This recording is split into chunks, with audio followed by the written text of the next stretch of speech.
Welcome to Get in the Ring with DJ D Coops and Beast Mike on the Social Suplex Podcast Network.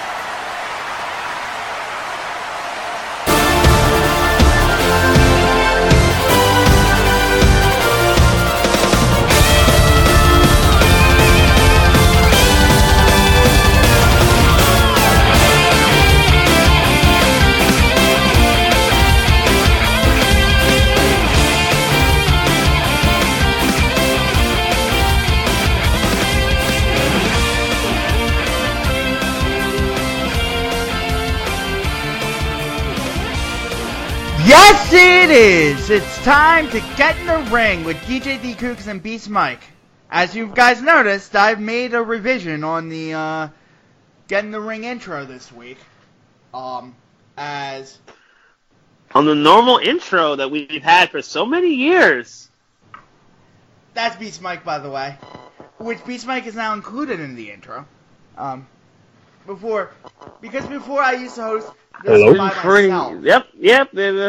On the intro we've had for so many years. I guess he changed it up. And we have a very special guest with us. From our own brethren, the Social Suplex, One Nation Radio's own, Rich D. Latta. What's going on, y'all? Glad to be here. Finally, it's time to get in the ring. Yes. And a guest announcement we for got next so week, we're much having to the young boy to. on. Josh Smith. For sure. So, from Strong Style, keeping it Strong Style, my bad. There are so many shows on the network that it's hard to keep track of at this point. We have Ricky and... Rich, list off the shows on the Social Suplex. Alright, so Sundays, of course, we got One Nation Radio. We got Tuesdays, which is covered by Keeping It Strong Style. Wednesdays, Ricky and Clive. Every other Wednesday is, what the hell did they call it? Oh, no, not All Things Elite. That's Saturday. Grown men watch this shit. It's every other Wednesday.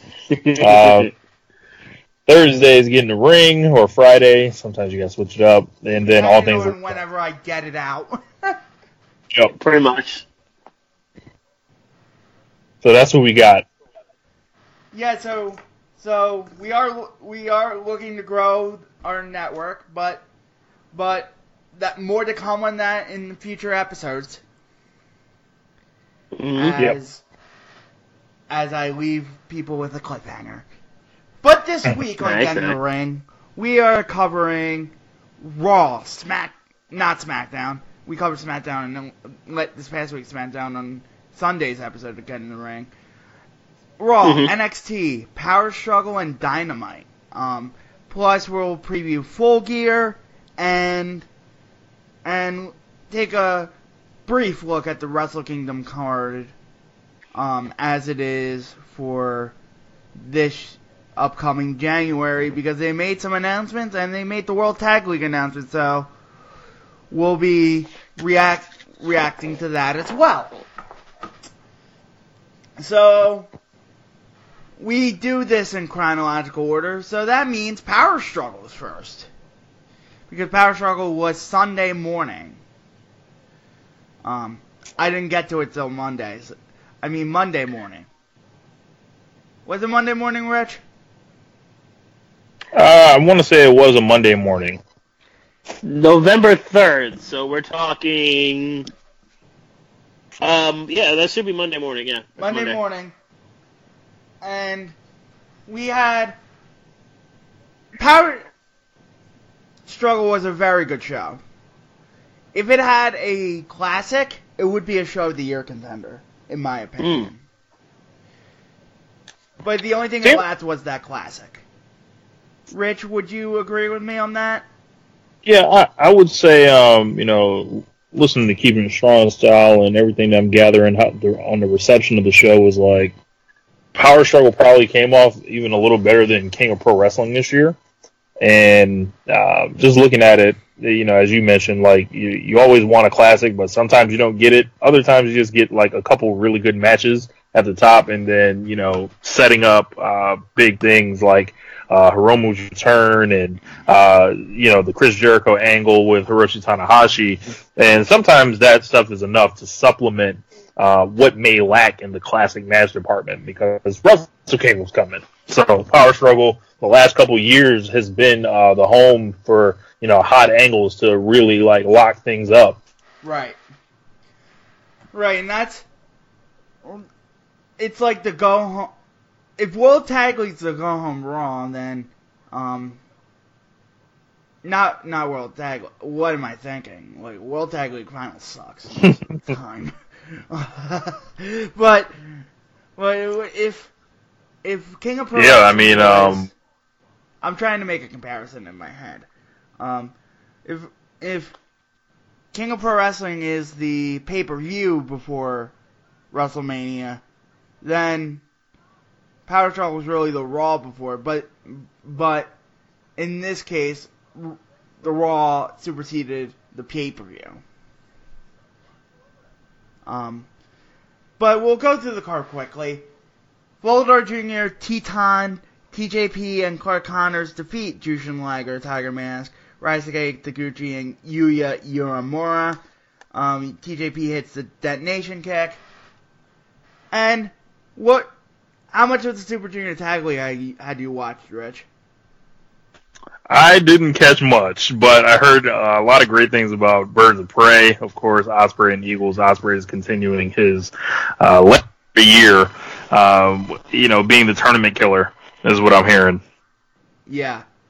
So, that's what I heard too. I watched a couple of the Birds of Prey matches, and they didn't disappoint, obviously. But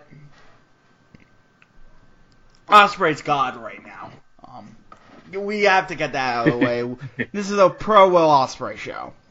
Yeah, we've been pretty much Will Ospreay stands for a while now, but especially this year, the both of us.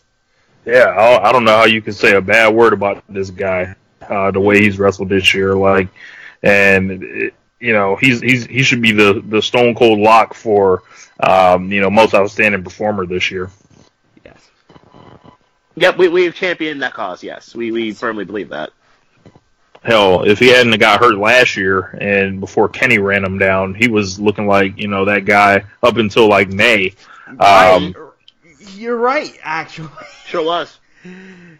Taiji Ishimori and El Phantasmo defeat Rocky Romero and Robbie Eagles. And I saw the Romero Taguchi versus Birds of Prey match. That match was fucking awesome. Just a side note on that. But this match was very good. Robbie Eagles and Rocky Romero is a top 50 wrestler this year.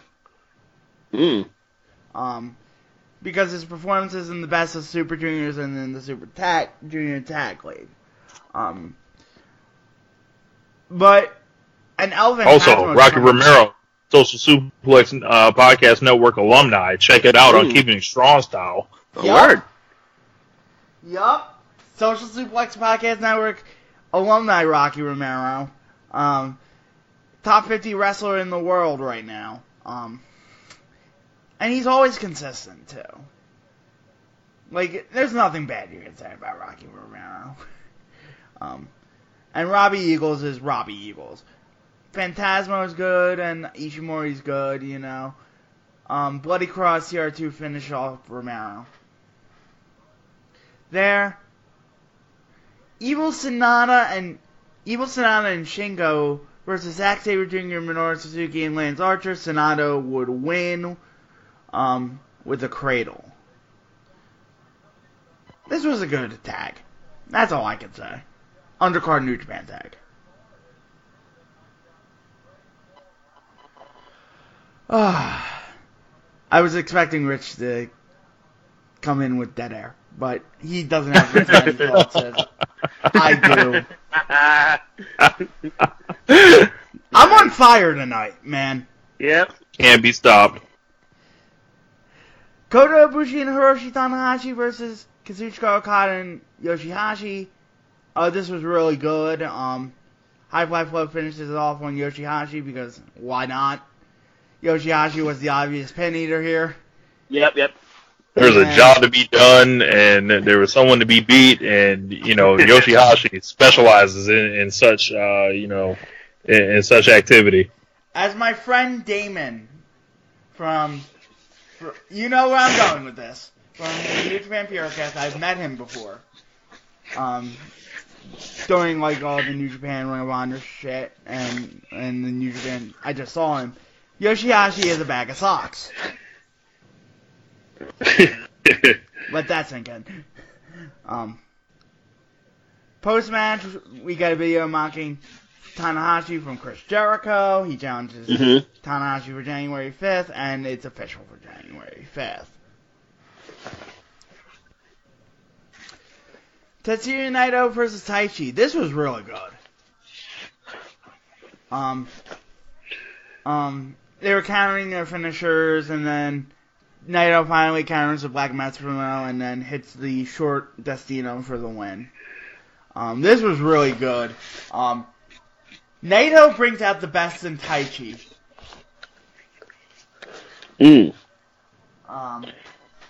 I would say, yeah, okay, yeah, you can say that. I think Ishii brings out a higher level in Taichi, but that's a different conversation. Yeah, both bring out good things in Taichi. Did you enjoy the match? Yeah, it was cool. Super Junior Tag League Final. Roppongi 3K defeats Suzuki-gun. Shock Hour is counter, but Yo finishes it off with 3K. Yo returns and has the 3K to finish it. This was just good Southern tag, That's all you can really say, honestly. Like, with New Japan, here's the thing. You can say it's good, and, praise it, but it gets tiring to praise it sometimes. You gotta separate good from great, is what you're saying, with New Japan. Yeah, because you can say it's so good, but when they really hit, it's really hit. It's a good problem to have. It's not like a bad problem to have. Yeah, no. An embarrassment of riches, if you will. That's probably the best way to describe it. Like, everything on New Japan is at least good. So it's gonna take something really great to really be noteworthy. Yeah. So Kenta and Big Tom Ishii. And Kenta defeated Big Tom Ishii. He dropped the knee pad, hit another go to sleep. This is everything you wanted out of Kenta versus Ishii. Two dudes beating each other up and defense being optional. Yes, very much so. That's what it sounds like.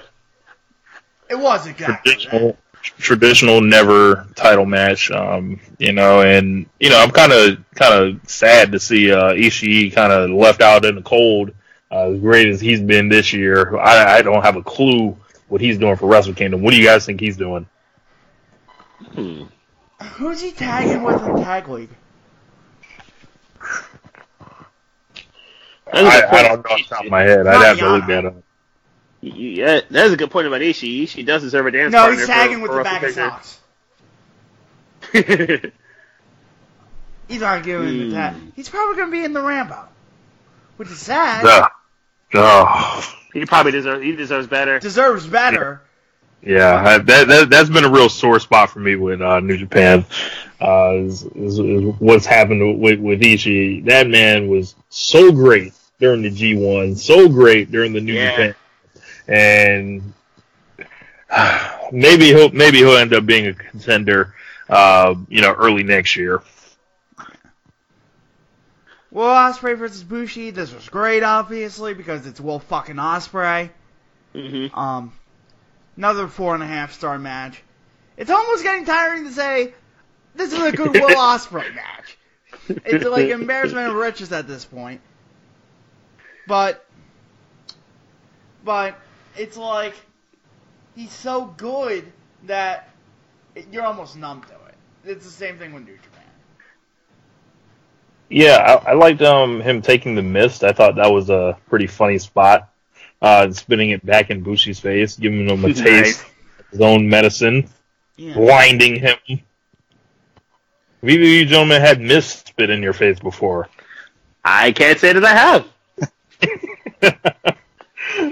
I know I haven't. It sounds like it would be damaging.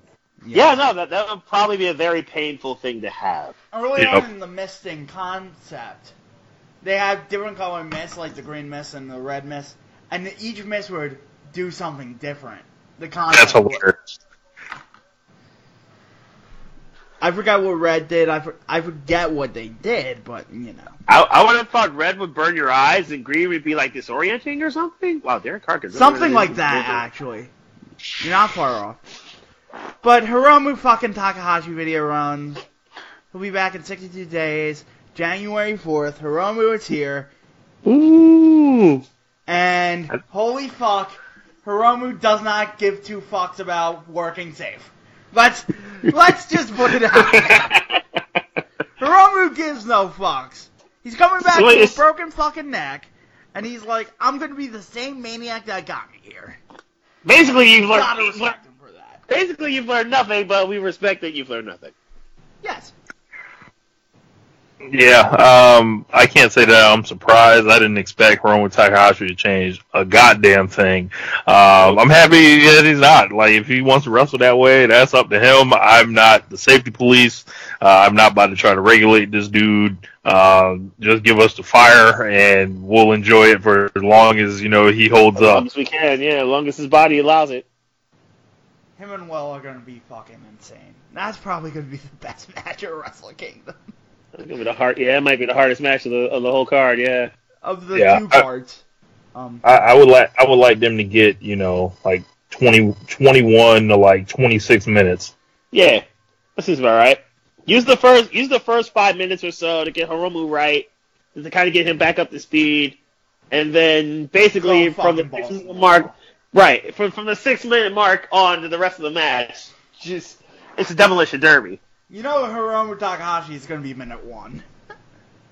He probably will. He'll probably go 100 miles an hour from opening bell. I just hope they ease him into it and then go 100 miles an hour. It's like shifting gears on the roadway. Yep. Type of deal. Jay White defeated Hiroki Goto. It was another character match, but still very good. It went a little long, in my opinion. White hits the Blade Runner, obviously, for the win.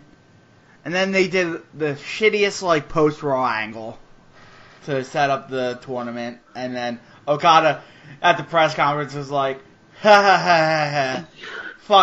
Fuck the IC title. It was kind of underwhelming. It was kind of underwhelming how they set it up. And I don't know, looking at the performances of, 3 of the guys, and Ibushi, Okada, and White, they've been winning their matches. They've been, impressing and, doing everything. But Naito was just I feel like they try to get too cute with it, and it just feels like, I don't know, maybe in Japan it's a different story where he's hotter than the sun and all that, but it just feels like they've set this thing up in such a convoluted way. Where they could have just did the fucking match. They could have just took the straight line of, hey, how about Naito wins the G1 and also he could have kept the IC belt the whole year, and really built it up. Now, I don't even know why anyone would care about being a double champion, because it's not like both belts have been super protected like that. They both changed a bunch of times this past year, so it just feels like the timing is off for this. I agree.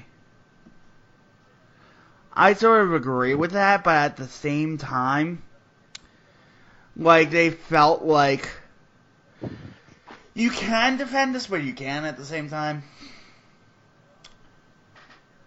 Look, it'll be great. It's Wrestle Kingdom. Whatever they do is probably gonna work out well. But when we're talking about buzz isn't the same thing as a result. So we can only go on how it feels at the moment. But hopefully they tickets a one-day build. It's probably going to be Okada Naito. They should have. Oh yeah. How many tickets a one-day build can sell? Yeah, I think they're very ambitious with this one. Yeah.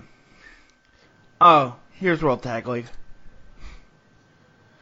Okay. Ishii is teaming with Yoshihashi, by the way. Yoshihashi. The bag of socks. Yep. No chance in them winning.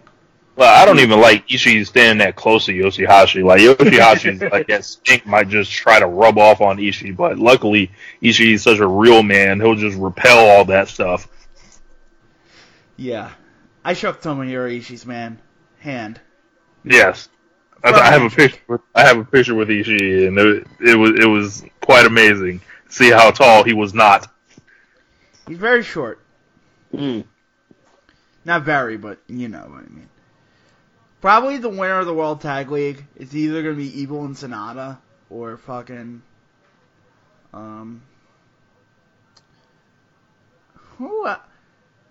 or Tama Tonga and Tangaloa, and somebody's going to challenge them, because I don't see any of these other fucking teams winning. The other teams are Tomohiro Ishii and the Bag of Socks, Toriano and Colt Cabana, Jeff Cobb and Mikey Nichols, Zack Sabre Jr. and Taichi, Juice Robinson and David Finlay. Yeah, I can see Juice Robinson and David Finlay. That's a good team. Great Bash Heel, Tomoaki Hama and Togi Makabe, Minoru Suzuki, Lance Archer, Kenta, Yujiro Takahashi, Hiroyoshi Tenzan and Satoshi Kojima, Tonari and Tanahashi, Nagata, Nakanishi, Goto, Fredericks, Battle Fale, Chase Owens, and Shingo Takagi and Terrible. Have you seen Terrible? I haven't seen him on CMLL. I've seen him on CMLL once. I think he's just a guy. Yeah, he's not Rush. And that was basically the reaction to it online. Was he's not Rush. Because I looked over it.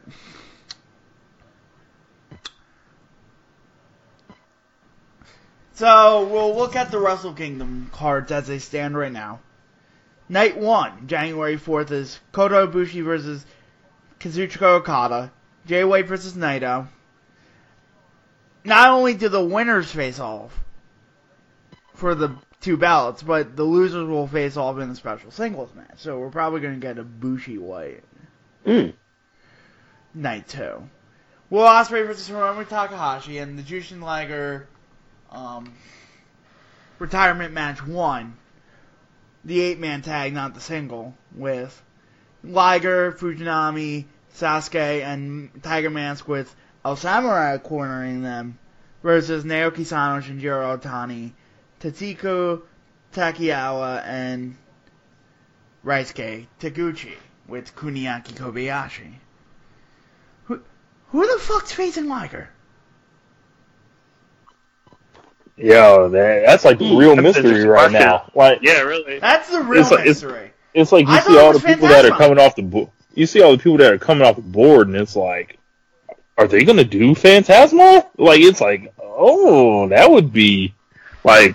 I know a lot of people would be upset with that. Like, I think Josh would be furious with that, right? Unless if he's wrestling twice. Right. Like, yeah, the more people come off the board, the more confusing it gets. Yeah. Ideally, who would you guys want to see Liger face? I'm going to be realistic about it. And he said it's somebody he's never faced in a single.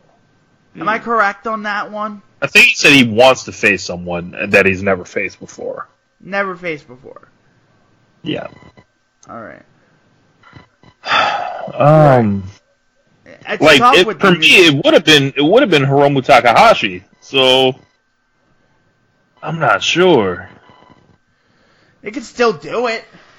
Have Hiromu win and him put up the belt. Night 2. But that tips off. New Japan never tips off.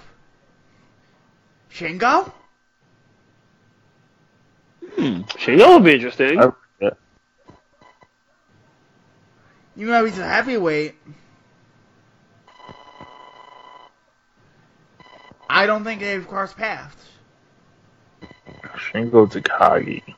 It would be good. I just don't know how Shingo fits there. Looking at the juniors, he's faced every junior. Yeah, every junior. Like Tiger Mask? Like, I don't know. That's the total opposite. Yeah.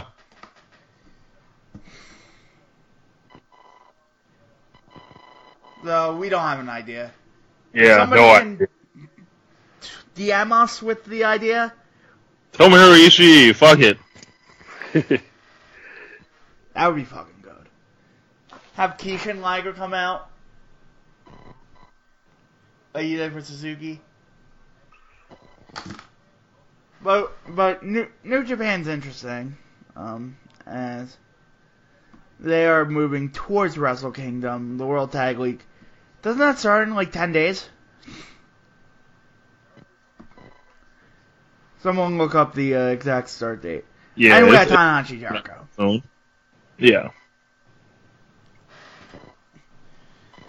In which I'll use all that World Tag League, because there's probably going to be no matches that are going to sniff 4 stars, to catch up on other wrestling. We move on to Monday Night Raw, and Beast Mike gets to talk now.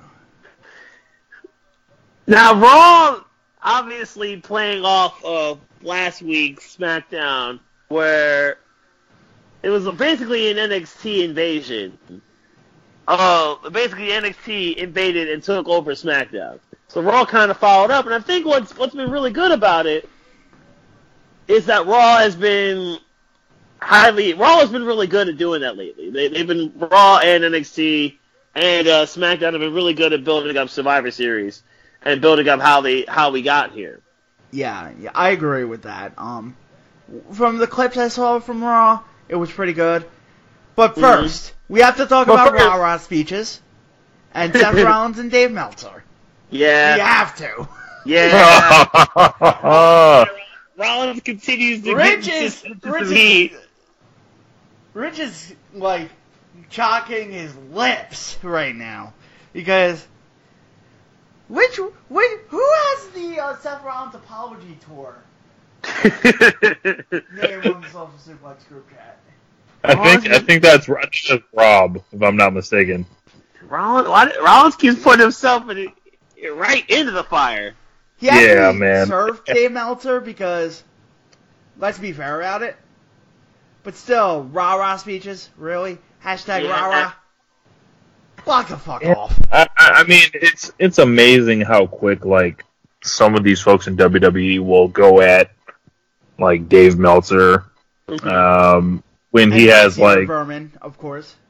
It's like they get trigger happy, and all it takes is one of them to go jump out the window, and then all of a sudden they all get this courage to start like sizing them. And I guess this is their way to fight back at Dave, who they claim doesn't have this power, and then they actually shed light on him and forget that he's actually on their network, like in their documentaries and stuff. So when they talk about him not being credible, it just all kind of like falls to the wayside. Yeah, and good on Dave for actually like doing something that people don't tend to do, like when they feel like either they're wrong or they need to apologize. And he apologized to Seth, so that was big of Dave to do that, because there are a lot of people that wouldn't in that situation. But Dave is committed to being as accurate as possible. And the banter that comes out of it, like, from Seth Rollins, someone who's been so bad on Twitter this year that it's made Will Ospreay look, charming, essentially. It's, it's to be expected from him. How old is Seth? I'm going to look at how old Seth Rollins is. Will Ospreay is 26. So, yeah. he can be an idiot. Seth was like 33 or something. How old is Seth? Seth's 33. He's 33, okay. He's 33, he should know better. He does have to be smarter. Seth's got to pick and choose his fights a whole lot better than what he's been doing. I will say that's definitely true. And I think he's feeling that pressure. He's in that WWE bubble where it's like they finally gave me the chance. I'm gonna show him that I could be the man, and I think he, you know, it fell more flat on his face. I think he's trying too hard to be the ambassador. He doesn't have to do that. Like, he doesn't have to try to, like, put everything on his shoulders. He can. There's some fights that he can choose to fall back from. He just doesn't do it. And my thing, and I'm gonna touch on the ombudsman thing, like with Dave. Like, people are so obsessed with Dave, and like he can be inaccurate with his sources and shit like that. But to police everything the man says. Oh yeah, those people are weirdos. Like, those people are weirdos. They're some stands. They're just mustard stands. Yeah, that's all there is. Like, they gotta, like, search everything to a fine-tooth comb. Like, y'all trying too hard. Like, they shit. Like, you know, it came out that VCR Vermin and fucking the Meltzer Says What Twitter are the same person. Good God. Oh wow. I try not to give those goofs too much shine, so. No, I John Carroll, my good friend from Wrestling. Shout out to John. Omakase. I saw a tweet from him that said that, and I'm like, no shit, really? But enough about the ombudsman. Alright. And why call yourself an ombudsman of anything? That's actually a really good question. Why do you want that kind of nickname? That's actually a pretty good question right there. And why do you want to investigate everything a person has done? There's some people who try too hard. Yeah. And that's obviously the case here. Like, sometimes, and I know the other journalists even pile on Dave, but... Yeah. But, like, Sean Rossap, he's a good friend of mine, so I can say that. But they pile on Dave too, but they are more justified because they report. And right. They are accurate. They're accurate as they can be. Except for Ryan Satin. Go fuck yourself, Ryan Satin, for taking a job with WWE. Yeah, man. That's so funny. Like, like, he's going to work there for like a long time. They're planning fake stories to go on their fake TV show. Like, it's so ridiculous. It's like Inception. Like, at least when Helwani was with UFC, he was reporting real shit. Right. You know, when are they going to talk about, you know, Jordan Miles on WWE Backstage, or Corey Graves After the Bell, or something controversial? Didn't that stop after one episode? I think they're on the second episode of the Graves thing. That's going to fail. Stuff? The new podcast. I wouldn't even dare try to listen to that, because I would be like, yo, this is propaganda. I'm good. But Beast Mike, back to Raw. Sorry I sidetracked for a little bit. No, it's fine. It probably needed to be talked about anyway. But let's get into it. So Raw actually started with Brock Lesnar resuming what he was trying to do after he quit SmackDown, and apparently, allegedly, this is the other half of that Alexa Bliss and Nikki Cross trade, allegedly, that sent them to SmackDown. And so in exchange, Brock goes to Raw, and Lesnar probably was looking for Rey Mysterio. He was asking everybody at the commentary booth, where's Rey at? Where's Rey Mysterio? So instead, Brock Lesnar ends up spazzing at the commentary and drops a new dude with the F5 through the table, only for Rey Mysterio to run up on him and hit him with the lead pipe and basically try to take out his kneecaps with the lead pipe. So Rey Mysterio with another ambush of Brock Lesnar. What a shitty trade, by the way. Yeah, no, it's a terrible trade. And not to mention the fact Alexa Bliss is hurt, and we don't know when Alexa will come back, but Alexa Bliss is actually hurt now, so yeah. If Alexa Bliss wasn't even hurt, it's still a shitty trade. It's still a terrible trade, yes.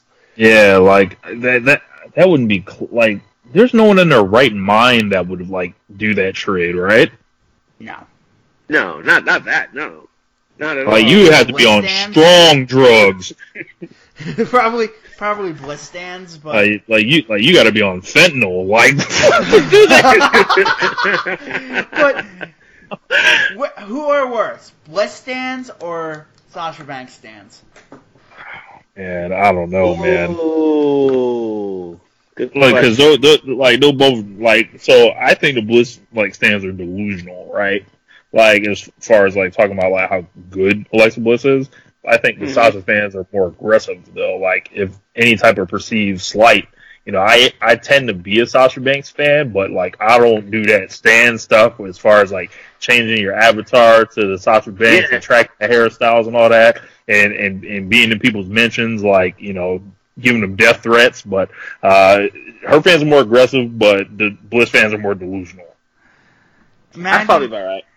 I know we're not on the scale of Voices of Wrestling, but imagine being Voices of Wrestling and having to deal with that shit on a daily basis. Yeah, that's something that would be don't sound fun. No. That would be pretty bad. I give a lot of credit to Rich and Joe for even putting up with half the shit they put up with. Yeah, so Rey Mysterio basically challenged Brock for WWE Championship match in Survivor Series, and Lesnar accepted, so they're going to have the brawl. They're going to have the battle in Chicago, so we're not going to see the traditional WWE Championship, or the now becoming traditional WWE Championship versus Universal Championship situation, obviously because Brock's going to be defending his title against Rey Mysterio at Survivor Series. I like the way they're building this. I like the way that they've constantly built this of Rey Mysterio with kind of these ambushes and attacks of each other, and Rey Mysterio getting the drop on Brock and back-to-back exchanges. So I like they're building this up. I like the build. My thing is they're sort of making Rey a heel. A little bit. But it's not going to be perceived that way, obviously, because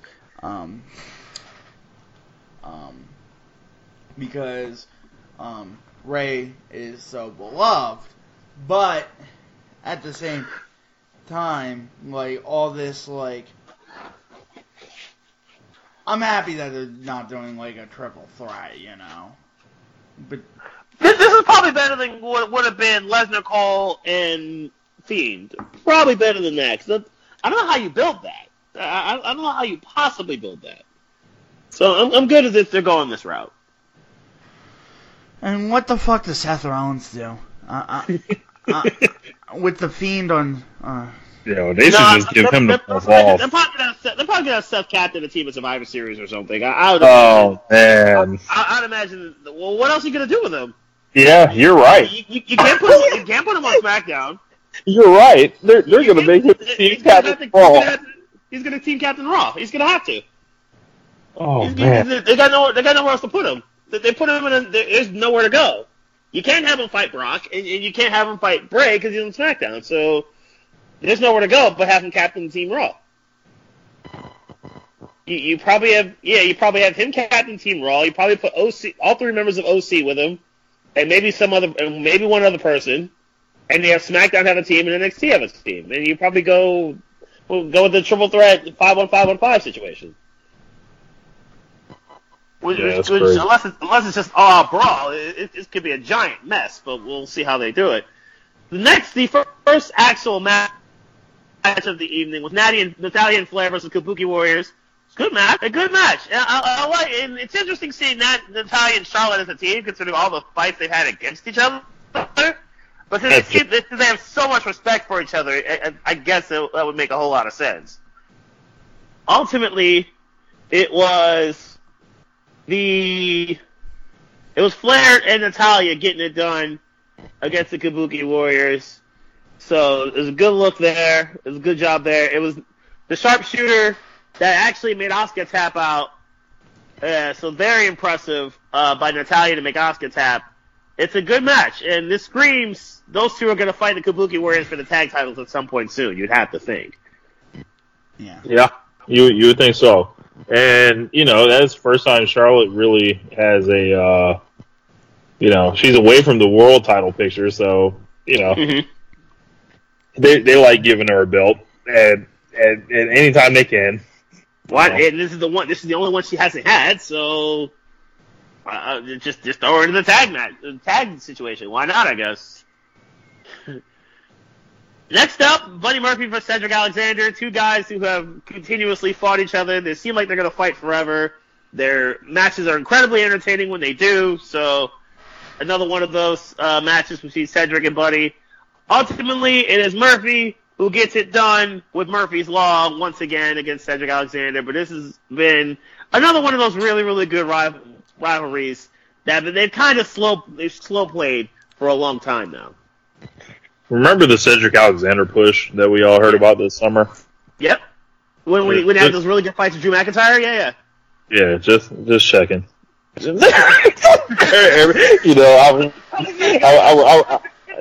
was told, Stardom was in Cedric's future, but I was lied to apparently. Yeah, I think we've all been had there. Not that pushing Buddy's a bad thing, because Buddy Murphy legitimately. Yeah, Buddy's awesome. I think Buddy should legitimately be pushed.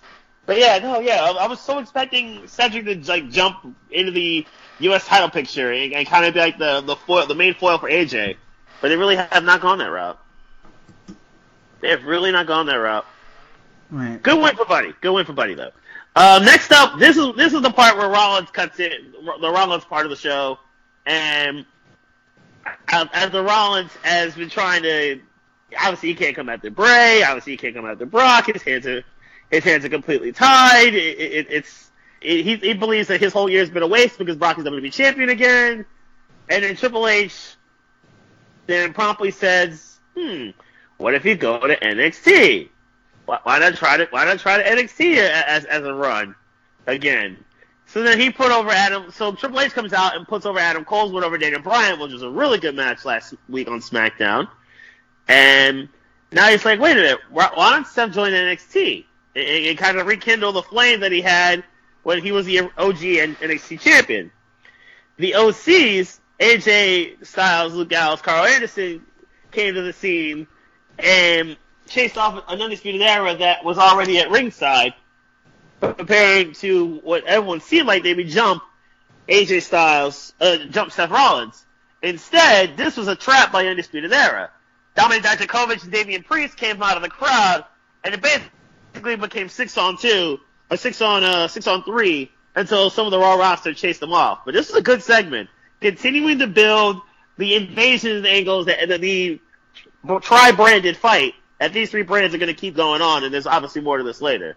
I love how they're building this. Yes. Love how they're building this here. Next up, let's see, we had Sin Cara and Carolina versus Andrade and Selena. As Andrade and Selena get it done, but this is a decent match. Nothing super special here. But the part of this was Vega and Carolina doing their thing. But it was obviously Vega getting the pin with a basement Rana to get it done. But it was a good match. It's nothing too special, but a solid match. No thoughts. Yeah. Well, and from a match that was okay, whatever. We're just gonna fill some time to a storyline that I don't think anyone likes with this whole Rusev, Lana, Lashley thing. I don't think any of us really like it at all. See, I have a theory. I think Bobby Lashley's gimmick is that he's Jack Johnson, and he's bringing Lana across state lines to have sex with her.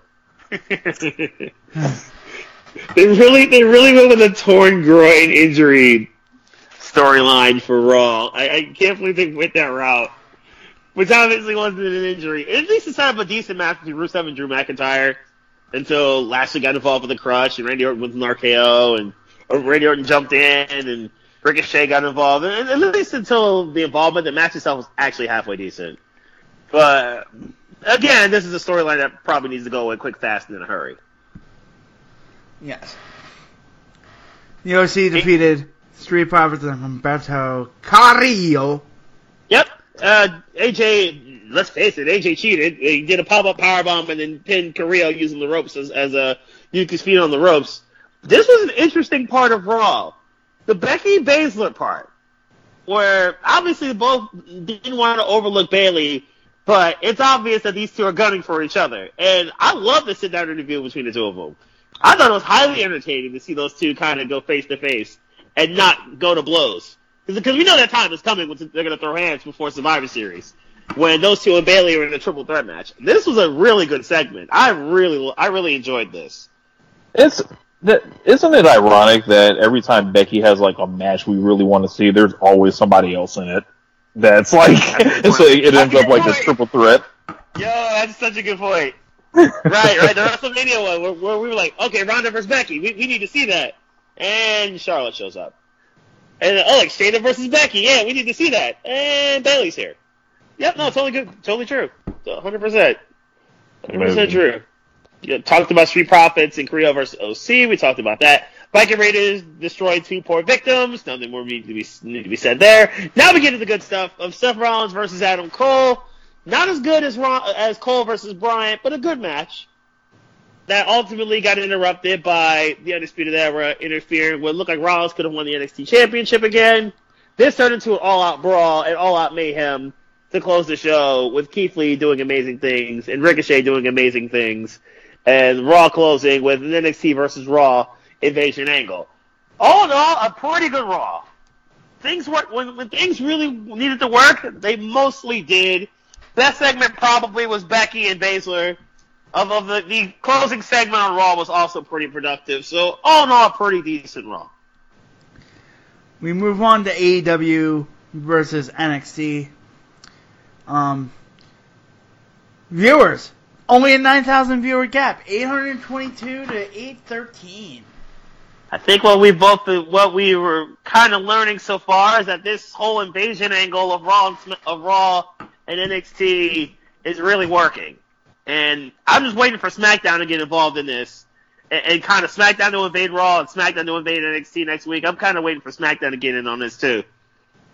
Yeah, the invasion angle seems to be like catching some traction and pulling some of the normal WWE watchers into NXT because, you know, let's face it, like, you know, NXT had been dropping consistently no matter how good the show was. Mm-hmm. So, you know, getting that Raw and SmackDown, like, you know, those guys in there, you know, is going to do nothing but help them. And that's not something AEW really has a counter for. Like, you can't, you know, compete against I won't say you can't compete against it, but you don't have something, you know, that kind of unique. You don't have a hook like this, no. Yeah, you don't have like, and, you know, this is a Survivor Series program, so it's only going to last for so much longer, but I think WWE is going to see that this worked, and they're going to go to the well on this. Like that time that, like, I want to say a month or two ago.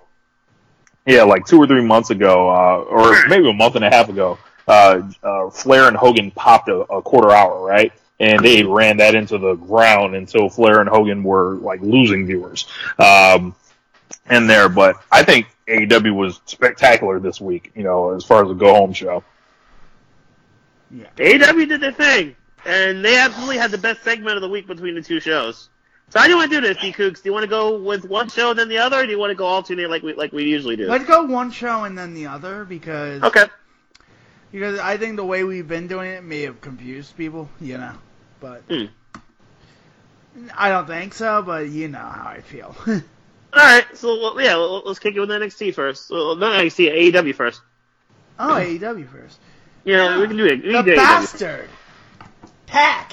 It's Pac, not Pac. Versus Trent. Really good TV match. Hot opener. Brutalizer. Black Arrow finishes it. Trent got some good shine. He did. He did. And the Cody promo was fucking outstanding. Just destroyed him. Just destroyed the segment. Like, it felt special. It felt like it was a moment. It felt real, passionate. It felt like this guy has arrived, and I'm not even a big Cody fan like that, but he had me rooting for him to do so well, at the top of my lungs. I was so happy just to hear him, put together that level of that unscripted, mastering of the room and, knowing your audience and him coming into his own as a main event wrestler. And I'm only happy that AEW exists for him to be able to do that. I found it to be like, I was on every word with it too. I was all for it. I was not expecting that kind of heat from Cody. That kind of it was genuine raw emotion from him. And you could feel, you could feel it was real. You could feel every word that Cody was saying was true. Like, I knew Jericho's dad played for the New York Rangers. I knew that. I just didn't think it would come up in a storyline. I didn't think it would come up in a hook in a storyline like this. So he had me hooked for pretty much word for word. He pretty much had me hooked the second he took the mic and let it roll. Never mind that if Cody loses, he's not getting another shot at the title. He's not going to compete for the title again. Never mind that. But it's the fact that the word, like, everything Cody said, like, it had meaning to it. It was like, there's not much of that word of what Cody said that Jericho could truly counter. Even we know Jericho can clap back, but there's not much he can truly say to do it. That was an incredible promo. Right, and the inherent thing about wrestling is good versus evil. We'll talk about it later with Devlin and Starr. And I think they're perceiving the storyline very well, and it's just been fantastic to see the development of the storyline with hot angle after hot angle, and they haven't scripted a word. Yeah, and the charming part of like a show like AEW or what OTT did with Devlin and Starr, or what NWA is doing with their Power show, is it validates that the art of a wrestling promo. People can't just fabricate it. It's an art. You gotta feel it. You gotta know. You gotta feel it. It's gotta be Somebody in your has bones. to have a vision. Yeah. And no one else can have that except for the person that's cutting the promo. It's clear that Cody had one and he didn't miss. Like, it was amazing. Then the fucking video afterwards was hilarious.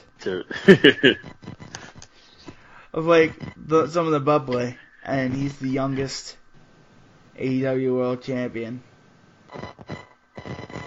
That's fucking amazing. That was fucking amazing. Sammy Guevara plays the perfect douchebag. He does. Bro, if there's been one guy that I just felt throughout like the first like 6 weeks of AEW Dynamite has just like raised his stock, it's got to be Sammy Guevara, because he's a perfect shitbag heel. You can beat him like a drum, and then all of a sudden, you can flip him to be a babyface at any time. And bro, when he jumped off the top rope and smacked Hangman in the face last week, bitch, I was hollering. Like, just like the audacity of this dude. Disrespect. Yes.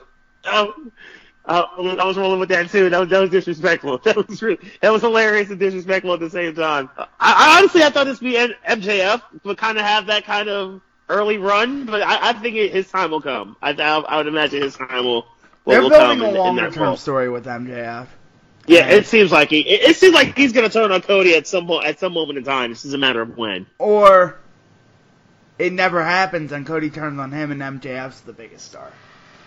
That could be something too. I think they're building more towards that.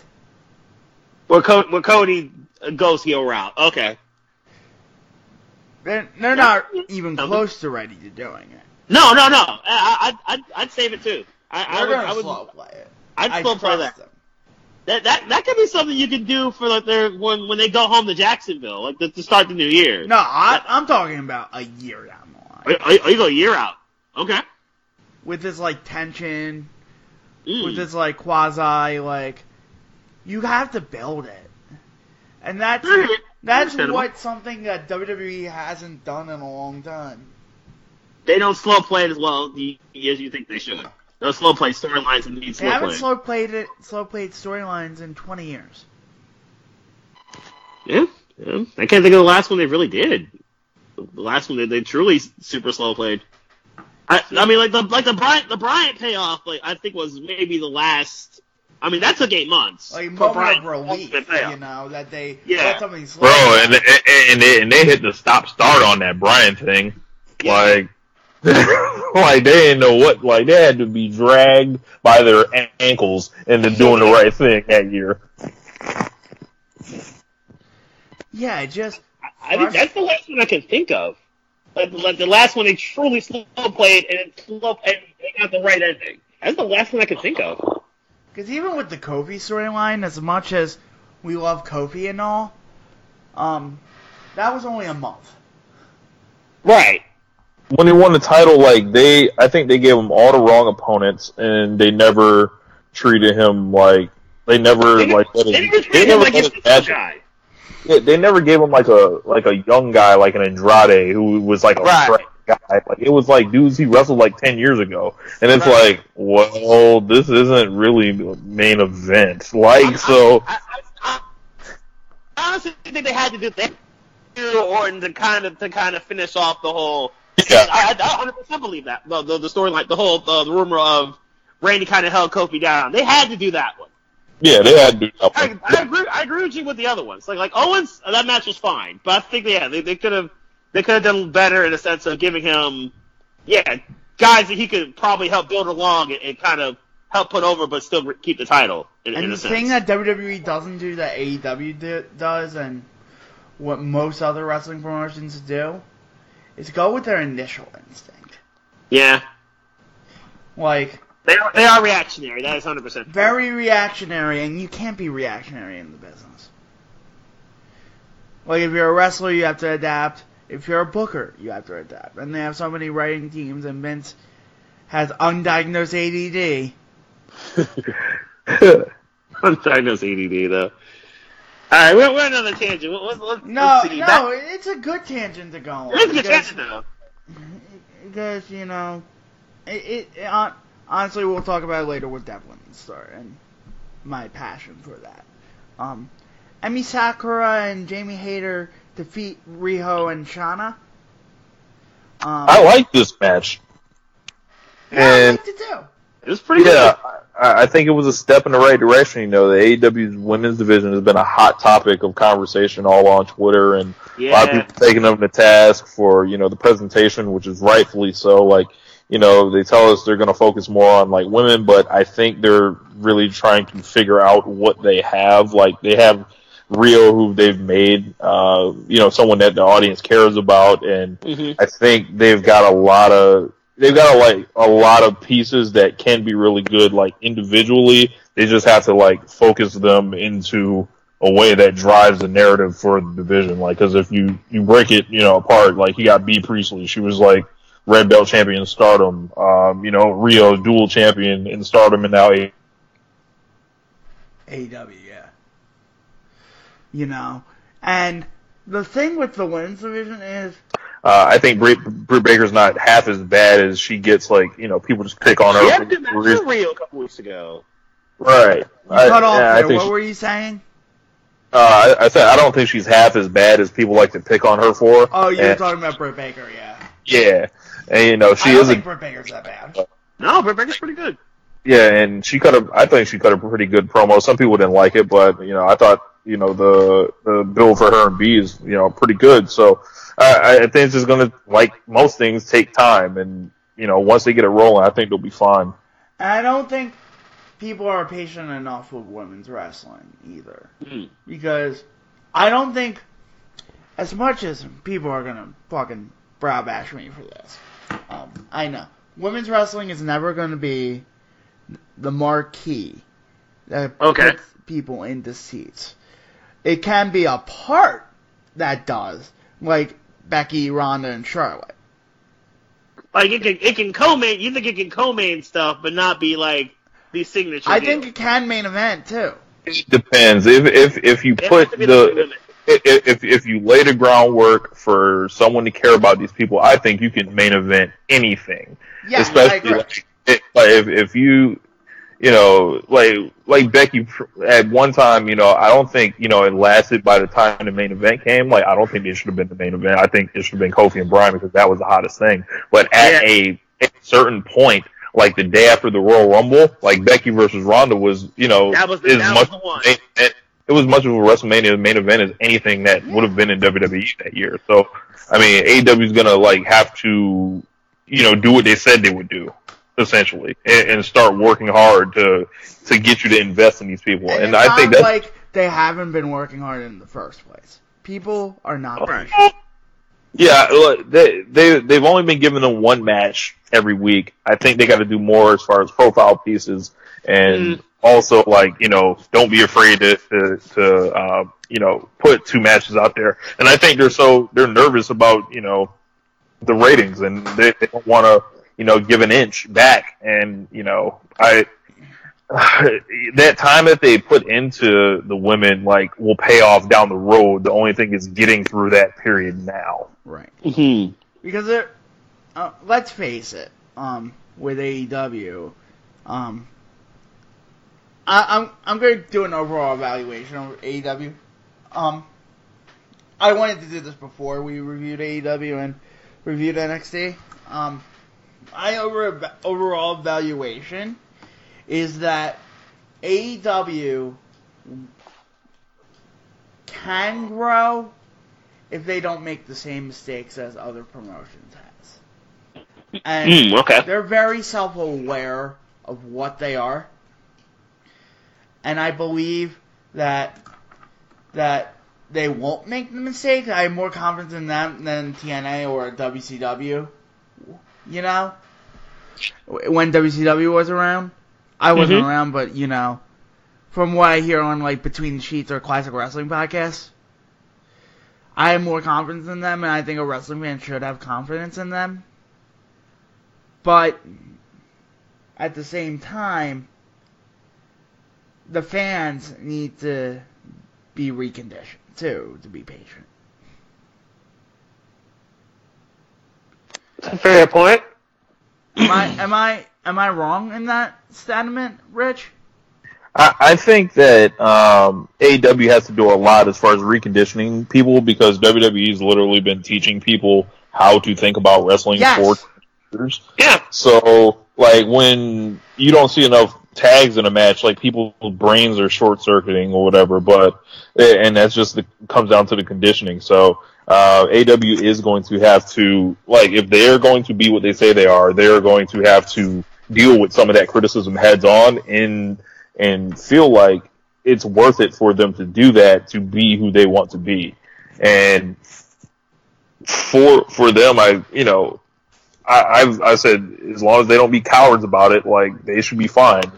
Whatever they do tends to get over with their audience. Mm-hmm. So a lot of people complaining about AEW tend to not, watch AEW in good faith. These are people that are sick of the WWE being sliced and diced for years, and they're going to take out their frustration elsewhere. But yeah. But so Sean Spears and Brandon Cutler, we got the Brandy video package. I don't care. That's the one thing I don't care about. I like Awesome Khan, but Brandy, I like her in that role where she is a presence, but not a heel presence. It's confusing with Brandy, but that goes into everything Rich was saying. Sean Spears defeats Brandon Cutler, squash, and then we got the main event, which is fantastic. This was a good main event.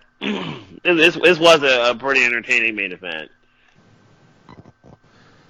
I think the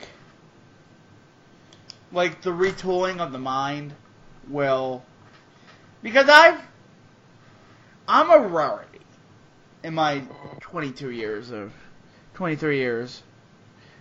age, and how old are you, Rich? 30. So, Rich and Mike, I know Mike's 32. I'm 31. 31, yep. It's just, I know that you guys saw at least some of WCW. Lots of it. Yeah. Lots of it. Yep. Or lots of it. Not the whole run, but enough of it to understand what it was. Understand what it... I didn't have that opportunity, but I'm smarter. I'm one of those rare young wrestling fans that have an understanding of wrestling before me and an appreciation of wrestling. No, you study. You do study it. This is true.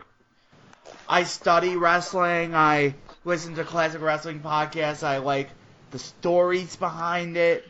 The people are interesting. So it's easier to condition my mind to that shit. I know what I want from wrestling. I want from watching old wrestling, than it does someone who just grew up with WWE. There are people out there that just grew up with WWE. Those poor people. Yeah. WCW did some illogical things. I think that's what you're getting at here. I'm just saying hoping WCW did some illogical things, but they did things differently than WWE. Yeah, they did. They tried to be different. They took some risks. And WWE was even different back then. Yeah. Because I think they had to take risks because they saw the competition. So I think they had to be bold. And in most cases for WWE back then, it worked. And I think AEW is going to have to be somewhat bold in their approach, and WWE is going to have to be somewhat bold in countering, which is going to get some good. This is probably going to get some good quality wrestling and get some good quality stories out of this. Right. Let's move on to NXT, and then we'll preview Full Gear. Yeah, so this was a good main. This was a very good main event and a really good brawl to really set it, to really bring it home. Yes. So, that was quality. Jericho getting the fall on Hangman. Did he? Yes. Hit him with the Judas effect. He did the Judas effect. Jericho got the fall, and then this was an all-out brawl with the Inner Circle and Cody and Cody's family and the whole crew. This was mass chaos to end the show, but it's a good way to end it. Plus, Moxley got involved, and we know Moxley getting involved was always good. Yeah. Now shifting gears to Full Sail, and I think NXT started off real hot here with the OC clapping back at Undisputed Era.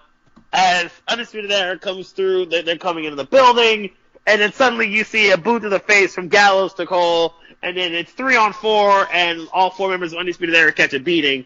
Signature. Did you see the fake blood on Bobby Fish? Fake blood. Yeah, I totally did see that. And as Fish takes that choke slam through the table by Gallows, as OC leaves Undisputed Era a leg.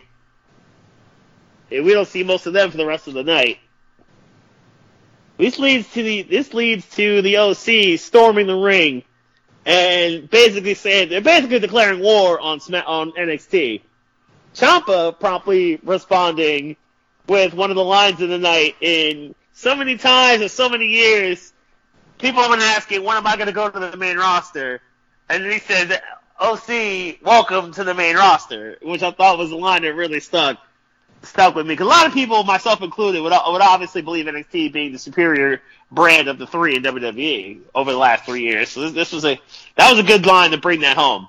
Leading to a 3-on-3 that would close this show. We'll get to that later. Between Riddle and Lee and Ciampa versus the OC. We'll get to that later. Damian Priest and Pete Dunne in a good rematch. Solid rematch. Back and forth stuff. Damian Priest, again, looking very good. And Pete Dunne obviously being one of the best NXT has to offer, so this was a very good match. Ultimately, it was the low blow, and then it was Pete Dunne getting the low blow this time, and then Pete Dunne making Priest tap out after he basically snapped his fingers. And then Killian Dane decided to strike and laid waste to both Priest, and he laid waste to Pete Dunne. Priest getting the worst of it with the cannonball into the steel steps. So Killian Dane is just out for blood and violence. Love that. Next up on the totem pole, we got Santana Garrett and Tayana Conti. And if you haven't seen Tayana Conti's Twitter, it's There are a lot of people who are absolutely in love with Conti, and she's not helping anyone not get over her. Conti actually looks like she's improved somewhat in the ring. Its match wasn't all that great, though. I think both women need more time and more seasoning, but they both look better than what they have in the past. Conti gets it done with an easy pin, with a short bicycle kick. Yeah, I heard this match. I heard it wasn't as bad as that clip that was going around was. Right. So, no, it was all right. I heard, Santana Garrett has been somebody that, I followed on the Florida scene for a long time, and happy to see her get her shot and get on national TV. Yeah, it wasn't. Yeah, the match itself was okay. Nothing too special, but the match itself was all right. Now we get to the announcements of some of the team members for War Games, and this turned into a match between Dakota Kai and Shayna Baszler because Baszler wasn't. Ripley didn't initially announce Kai as a member of the War Games team. Instead, Tegan Nox and Candice LeRae were added to Rhea Ripley's team, and then Bianca Belair and Io Shirai were added to Baszler's team. Dakota Kai versus Baszler was a good match. It really was a good match. Dakota Kai looked a lot more confident in the ring with Baszler as opposed to what she was in matches past. Ultimately, though, it would be too much Baszler, and the Queen of Spades would make Kai tap out once again to the cure for the clutch, and basically, instead of Kai being added to the team, it was Mia Yim. After what would turn into a melee between all the women involved here, it was Mia who came from behind with a kendo stick, and immediately after this attack by Mia, Ripley would announce that Yim would be the fourth member of the team, and Dakota Kai would walk off disappointed. Baszler does not have a fourth member of her team yet. Do you think it could be Kai? I don't think they're going to do that. It is a little weird, though. Shannon got a whole crew, and she's not using any of them in the thing. Imagine if Ric Flair during the War Games was like, "Hey, Arn, Tully, all y'all got the night off." Like, I don't know. They're clearly trying to load this shit up, but whatever. I was a little surprised. I was surprised for two things. One, that she didn't put her own other two members of the Four Horsewomen involved in the match, and two, I was a little shocked it's not 5-on-5.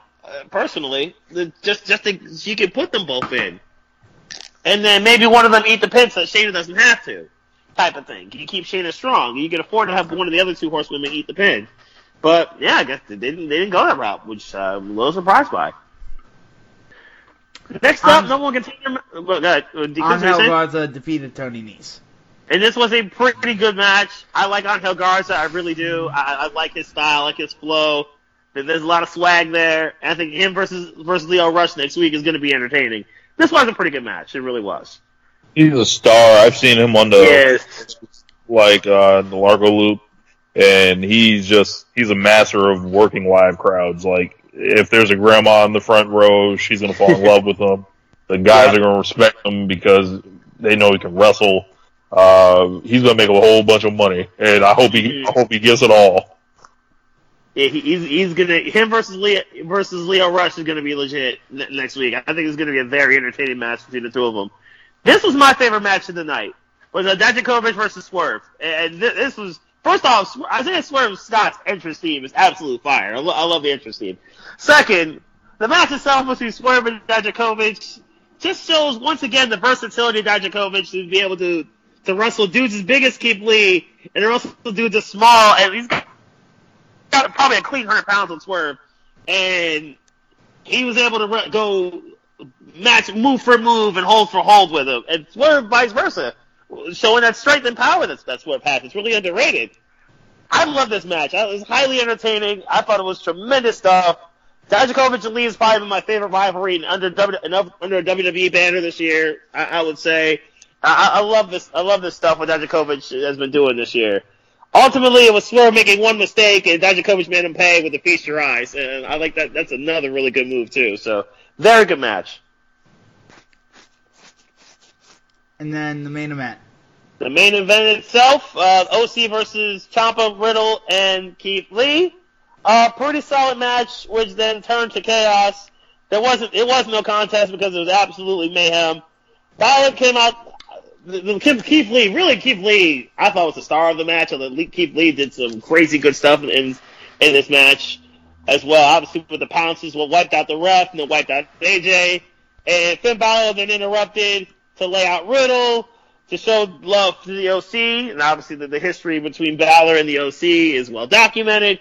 Adam Cole then super kicked AJ and then hit Ciampa with the last shot. So you got we got a little bit of a tease from Balor and Cole. I thought they played this off very well. I think this was a pretty good way to end the night. A good NXT all around, pretty much.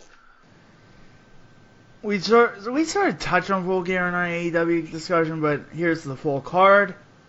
John Moxley versus Kenny Omega. Non-sanctioned lights out match. That's probably closing the show. Mm-hmm. Because that's what lights out matches do. Mm-hmm. Should be a banger. Hoping that no one gets injured or anything, but hey, go ball to the wall. Let's see it. We've been waiting for this match pretty much since May. So this had like a 6-month build. Yeah. Yeah, pretty much. Chris Jericho versus Cody. Cody's obviously winning this match. I think they tipped that off, but it's still gonna be you never know. I don't know if they tipped that off, honestly. Yeah, I don't think that's a guarantee at all, because look, no. Cody never said that. Like, he said that he would never challenge for the title. He never said anything about someone challenging him for the title. Yeah, that's true. Or someone demanding to face him for the title. So, like, they've got a million ways they can get out of that. All right. Anyway. So, yeah, I think it's up in the air. I still think Jericho retains, personally, but we will see. I think there'll be some shenanigans involved, but ultimately, I think Hager might get involved even. But yeah, I think Chris retains. Young Bucks versus Proud and Powerful. This had a really good build-up in the after AEW went off the air last night. They dropped to the countdown to Full Gear. The first 15 minutes pretty much made up everything you didn't get on TV. Pretty much what you got on TV were attacks the whole time, but it went into the difference in philosophy and the difference in the team's backgrounds and why Proud and Powerful is here, and, the Young Bucks background, and, them not being sure they're actually the best anymore. This was really well done, and I would recommend anybody seek that out. Yeah. I think this would be a good match. I'm going to go with the Bucks. Yeah. Hangman Page versus Pac. Sorry, I cut you off. I gotta think Pac wins the match, but I think it's going to be a very entertaining match from start to finish. I think Page has come off hotter in the last couple weeks. Okay.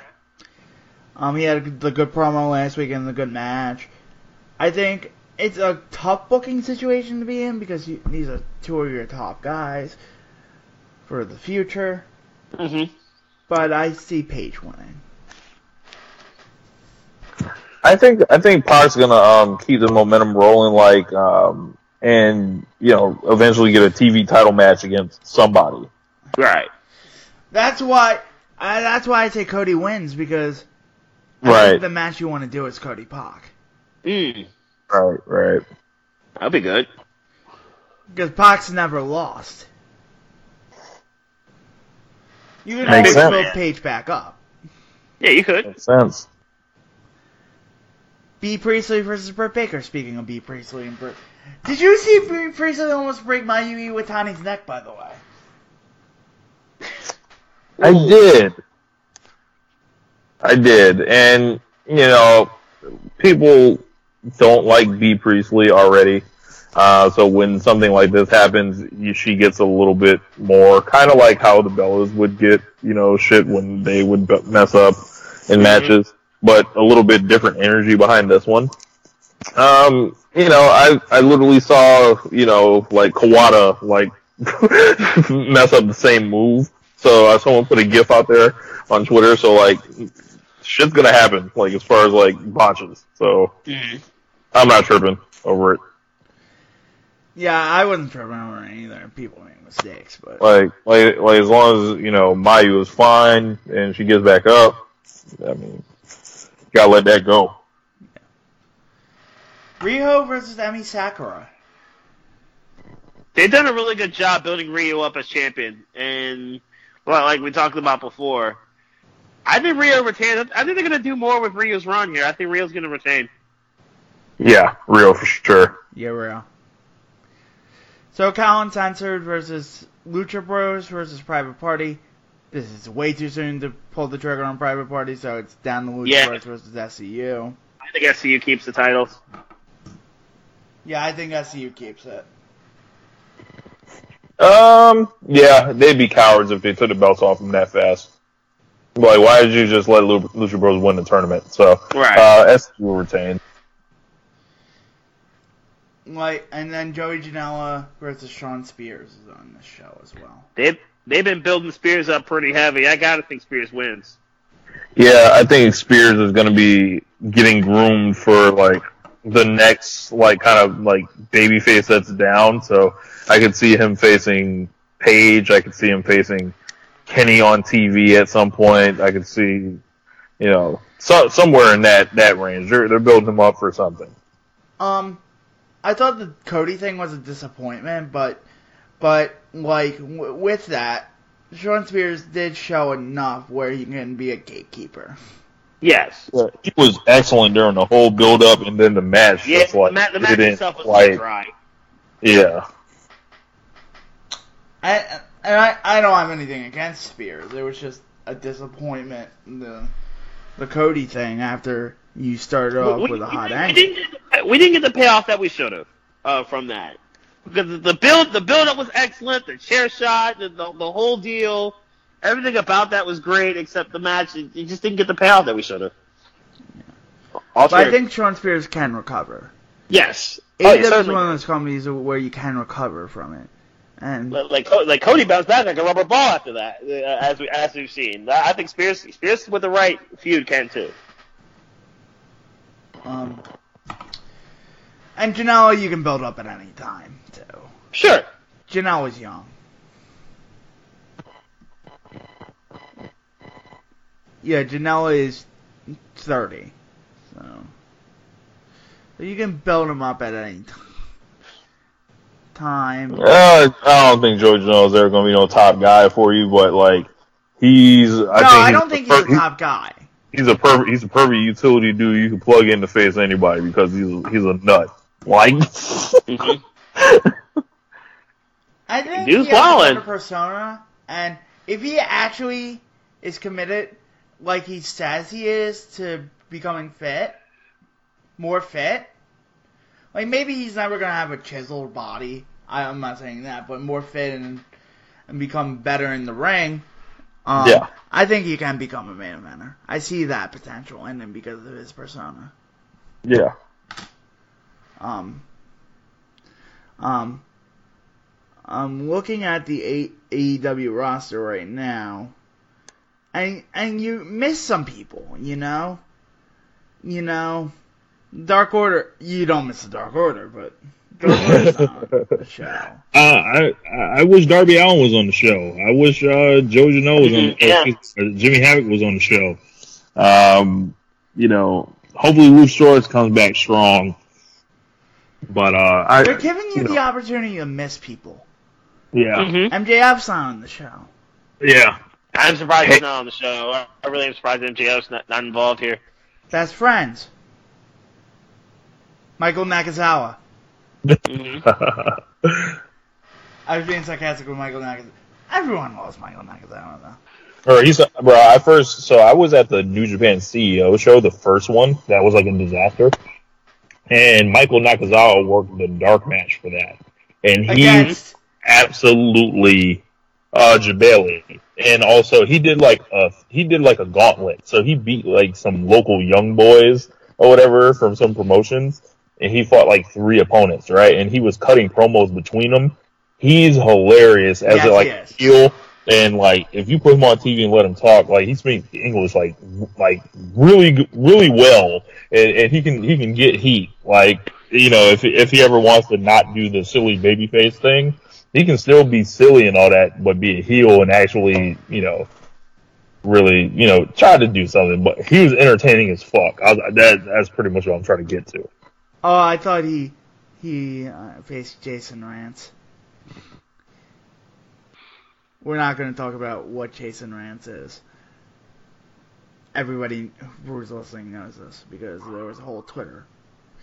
Shima's not on the show. I like Shima and T-Hawk. Yeah, she was nice. But yeah, that is AEW Full Gear for you. Devlin Starr. Full Gear Saturday night. Can't believe that we're already at AEW's next pay-per-view. That is time flies. Yeah. Did you see Devlin Starr, Rich? I haven't seen it yet, but I'm looking forward to trying to see it because I hear nothing but great things. I did see the preview video and was very intrigued by it. Yeah.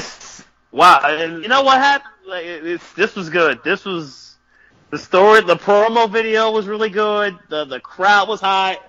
The back and forth was great. This played off really, really well.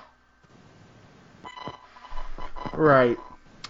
And I just have passion about this because this is the type of wrestling I like and like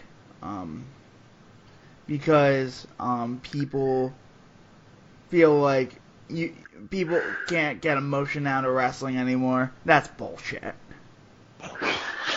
That is absolute hunky bullshit.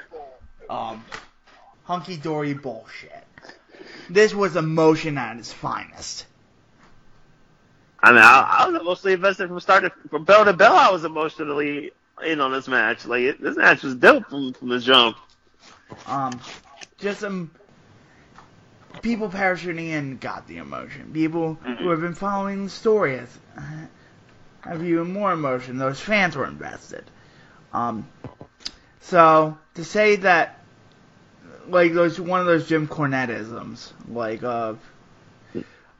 this business doesn't produce moments like that anymore. Take a look at that. You know, what are your thoughts? On what I said, Rich? I mean, I think people that come up with like broad generalizations about wrestling, like, well, you can't do this anymore, and you can't do something like, you know, get that type of emotion. People aren't going to believe. It's like, nah, man. It's like you're not going to work hard enough to make it happen, because I can think about a bunch of emotional matches recently that I've seen. Okada Omega 4, Tanahashi versus Okada at Sakura Genesis in 2018. Where, you know, we thought that was going to be Tanahashi's last, you know, chance at the belt, and he's in there with his career rival, and that the crowd just willing him to try to, you know, win, but is not good enough ultimately. Kofi Kingston and Daniel Bryan, yeah.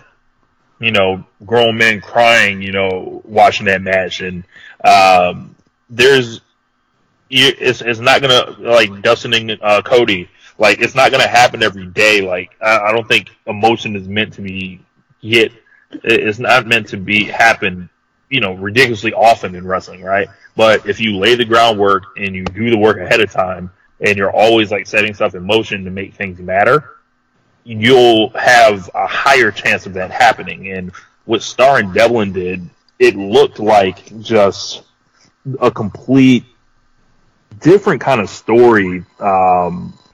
This was more than wrestling, it felt like.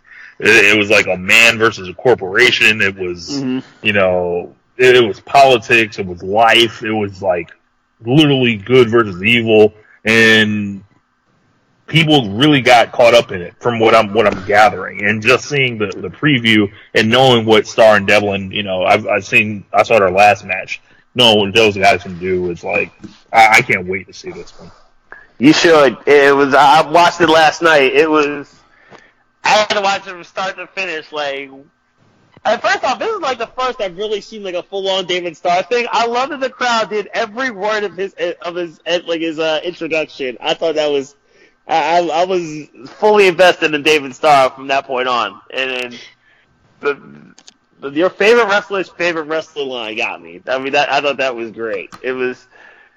Yeah, and Jordan Devlin is a guy like we both love from NXT UK, and we both believe he has Star written all over him and needs to be pushed to the moon after the Walter stuff ends.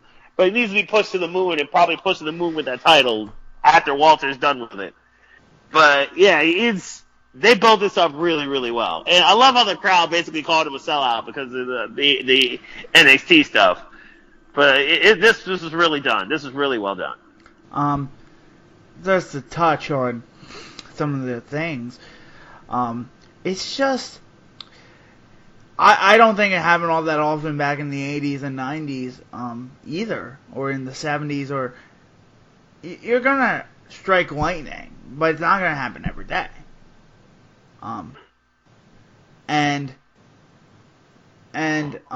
it's just like some of Cornette's shit gets me pissed off, but even though I value him as a historical resource because he's very knowledgeable about wrestling. He is. No, he knows his stuff, and just sometimes he's just off the wall with it. Jim Cornette has decided, like, there are people he hates and he will not be budged off of it. So once you get past that, like, you can deal with him. Right. So that's my biggest thing. Because I don't think TV every week you were feeling something in like the NWA Saturday nights. Mm-hmm. Maybe in Memphis you were feeling it every week, but Women Dying by the King. But that's a rare instance. You know. Also, people know this shit's fake now, so it's not really as easy to... The veil's been lifted on what wrestling is, so I think that kind of takes away from it to an extent. Yeah. Like, if you put in the work... But there have been exposés about wrestling going back to the 20s. It's true. And most people suspend their disbelief for every other form of entertainment. Yeah, he's not wrong. So yeah, let's get to sports. Our sports segment, or short. Before we get to sports, let's get the NyQuil moment out. There was a NyQuil moment. Yes. Last week, UFC 244 went down, and basically this led to Kevin Lee versus Gregor Gillespie, and Kevin and Lee basically dropped. It's a gift now. Lee basically dropped Gillespie with an overhead kick straight to the side of the face. Gillespie basically falls back into the cage and is out the moment the kick hits him. And this is a supremely good NyQuil moment of the week where Gillespie gets laid out. The Raiders just won the game with an interception. As Gillespie gets laid out cold, easily knockout of the night. And it basically shut Gillespie down for the count. So there's your NyQuil moment of the week. Yes, we love our NyQuil here on Get in the Ring. Yes. So what we normally do is pick two games from each football, and then we'll talk a little NBA beforehand. What's your finals prediction? Because I know Mike puts his out on the Sports Lounge page, and I haven't really talked to him about it. But your NBA finals prediction, because I know Bridge is a big basketball fan. So I didn't really tell anyone this before the season, but I'm a Lakers fan. Okay. Like not that part, but I didn't tell people. I thought the Lakers and the Sixers are going to be the finals. And it looks like they kind of have the best records right now, so kind of surprised that that's happening. But yeah, so I think Lakers and the Sixers were, they could be in the finals. Right team from the East, right building in the West, but I got the Clippers. I think the Clippers will come out the West. I know Paul George hasn't come back yet. I know George should be back next week. and playing for the Clippers. They're gonna be tough. I think they're gonna be tough together. Him and Kawhi Leonard and the depth that they have, the young crew that they have, they're gonna be tough as a team to deal with. So I think the Clippers beating the Sixers in the finals. And I think the Lakers need another answer in the backcourt rather than Avery Bradley and Rondo and LeBron being the point guard. Like I just don't see that as the answer. But Dwight Howard's been a revelation. Shockingly, never thought I'd say that. And Davis has been really good too. Like looking at everything on paper he's been putting up. Right now, I'm split on on 3 teams in the West. I think Philly or Boston's coming out of the East. The way Boston's looked has been really impressive. Boston's look good. But I think that's your East final. But I'm split between 3 teams. I know Denver had a stretch there where they were struggling, but now they're back on the rails. And it's not like they were really off the rails to begin with. They're 5-2. But they had a 2-game skid that Their 2 losses didn't look all that great. Yeah. But the 3 teams, and I'll include the Lakers in there too. 4 teams, because the Lakers look good. It are the Clippers, Lakers, Nuggets, and Jazz. I love the Jazz staff. I like Denver better than Utah. That's my West Finals is Denver and the Clippers. But yeah, I think it's Utah does some really good pieces. If Donovan Mitchell makes that next step over the course of the season, I can see that. Yeah, I can see them being. Then Utah's over the top, in my opinion. But I believe the Sixers are going to win the finals either way. Because I think Simmons, though everything hasn't come together yet, he's working harder. Yeah, they've got 4 guys that can play in their starting lineup, so that's always a plus. I do worry about their outside shooting as far as the Sixers, so I think if they can add a couple guys that can spray, they'll probably be in a better position. But they're going to defend like they're going to be bears on defense. So yes, I agree, and I'm a Sixers fan, so they're gonna be able to bully a whole lot of squads. Like Boston's loss is probably because the Sixers just bullied them in the paint with Horford and Embiid. They're gonna be. They bring a little bit of '90s ball to them, I think, and that wins in the playoffs. Physicality does win in the playoffs, and I think the Sixers kind of learned from that, and they'll be able to. They're really built more so for the playoffs than they are for the regular season. And then the 5th team is the Rockets, but I don't have faith in Houston. I'm not saying this as a Spurs fan. I'm saying this like Houston. That's concerning sometimes. That game against Miami, where they got boat raced in the first quarter, that's concerning to me about the Rockets. They don't really play defense. Biggest shocker. Coming out of both Charlotte Hornets and Phoenix Suns. We thought they would be the worst. I thought Charlotte would easily be the worst team in the league, like a lot of people did. But they're playing pretty well. And Phoenix, Devin Booker's having, and they're doing this without DeAndre Ayton too. That's the other part about this. Ayton getting suspended for those 25 games of the PEDs. I think the fact that they're doing this without him right now. That's really good. That's really telling right there. And Dallas is a year PD. There's a couple PD things going on, like John Collins in Atlanta. Dallas is looking good, but that's a year early. Give Dallas one more year. I think one more star for Dallas. And I think the Mavs and Luka can seriously, with one more year, see if he can be an MVP candidate. I think he's that good. Luka is that good, yeah, he is. Giannis is not taking a step back. It's the people around him. They're not at optimum efficiency. Yeah, that's true. But that's a week after the NBA. A week out. 2 weeks into the NBA season. We never know. It's an 82-game season. Flyers did win today, thank God. Overtime goal, Sean Couturier. Carey Price basically still on his head. It only got to overtime because of Carey Price. This was him and Carter Hart were the two best players on the ice tonight. Of course, the Chargers lose. Yep. My luck. No, I didn't bet the Chargers. It's just. And then Dean Spanos, the most idiotic owner in the NFL.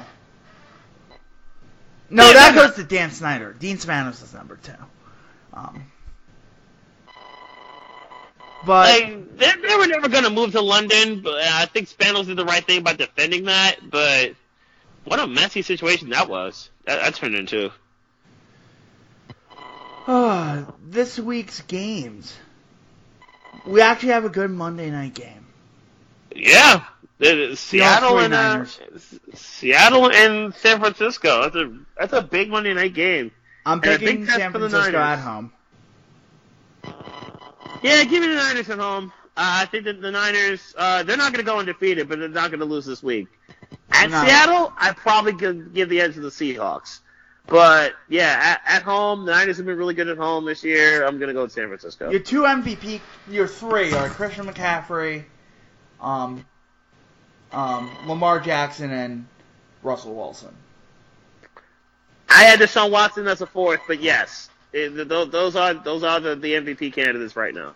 Yeah.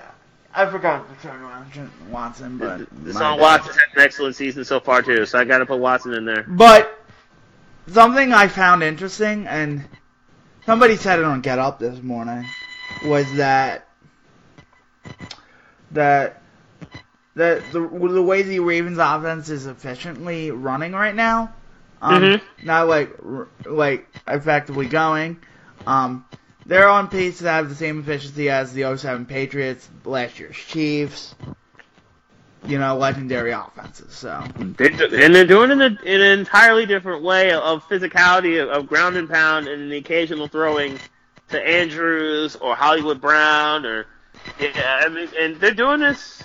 I like the way Baltimore's doing it. I like the way the Ravens are doing it. And the defense and special teams get a little bit better, not named Justin Tucker, sure. But the Ravens are a real contender. And they made the loudest statement of the year so far, dominating people the way they did. That was last week, the New England game, right? Yes. They dominated, right? 37-20, and it really only got New England to 20 because they got half their points on far more mistakes. Oh, last week was Patriots Browns. That was Patriots Ravens, yeah. So, in that case, I don't know what that noise is, but I think it's my webpage.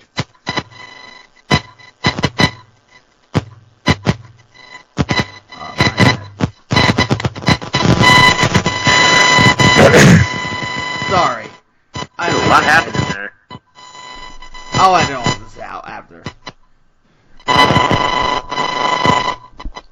No, it's my mic. Now, it's your microphone. Working. Whenever I speak into it, it stops. So, I'm gonna keep speaking. Yeah, I agree with you there. So, the Ravens are good. Rich, what's your NFL pick of the week? I don't really follow the league. I don't really follow football. That's fair. But, hell, watching Deshaun Watson, I hear he does great things. Yeah, he does, and apparently he does. In college football, we have to bring up the two undefeated versus undefeated matchups this week. Alabama versus LSU, number 2 versus number 3. If you go by college football playoff rankings, because that's what we're all doing now from here on in. And then obviously the game that concerns me, I'm a Penn State student. Penn State versus Minnesota. We're number 4. They're number 17. I'll start with Tuscaloosa. Actually, yeah, I'll go chronological. Penn State's game is first. Keys are basically simple. I tried hard to on the line 90.7 FM. I host the Sports Blitz on Thursdays. We did preview the game today. I tried hard not to overlook Minnesota. But at the same time, I gotta be real. Minnesota, yes, they're 8-0. But you look at how they got to the 8. Minnesota's played pretty bad teams. Minnesota played backup quarterbacks over the last month. They actually allowed a touchdown to Maryland. If you've been following Penn State hasn't done that in 3 years. I kid you not. But it's the point about it is Minnesota's faced a lot of bad teams. And they're 8-0, and early, when those teams were healthy, their opponents, they had to struggle to win those games. When Purdue lost Rondale Moore and their backup quarterback, they had to struggle and only won 38-31 against Purdue. And then Penn State promptly destroyed Purdue. So I honestly think Penn State's going to blow Minnesota out. I'm looking at 42-20, and I think Minnesota, part of their 20 is going to be in garbage time. I know that the 11 a.m. kick, I think Minnesota's going to try to come out fast, but it feels like Maryland to me. Maryland tried to come out swinging early, and then Maryland had an early turnover, and the game, it basically was over. I think it'll be a whole lot like that. I'm going to go 42-20 Penn State. And Penn State, I think, will cover the 6.5. I think they'll cover the 6.5 spread currently. It's been 6.5, 7 over the last. And I can't wait for Penn State Ohio State. That looks like that's the second of the two heavyweight showdowns that are upcoming. The first one is in Tuscaloosa this week. College Game Day is going to be there. I wish they were in Minneapolis, but they're going to be in Tuscaloosa this week. LSU versus Bama. Honestly, Tua or not, I'm going to take LSU. I think LSU's been the better team. Yeah, I don't love LSU's. I don't love Bama's defense, and they're going to deal with Joe Burrow and his crew. And Burrow's been slinging dimes, and he's already beaten 2 top 10s. And if you count Texas a third, I'm going to go LSU. That's surprising. I know betting against Saban and Saban's house is usually not a good sell, but LSU just looks like the better team. So I think how this is going to shake out. I tend to worry about Alabama, or historically, it seems like whenever Alabama's had problems, it's like a running quarterback that's there. And that's what Joe Burrow is. And Burrow can move. So, yeah, that's something to be worried about. And then my boys Notre Dame face Duke. Hopefully they win. That's all I can say. After last week, I'm sure that's why he's adding the hopefully part, that they escaped against Virginia Tech. Yeah, so that was a good last drive, but the fact that they got to that point is a bit surprising. Yeah.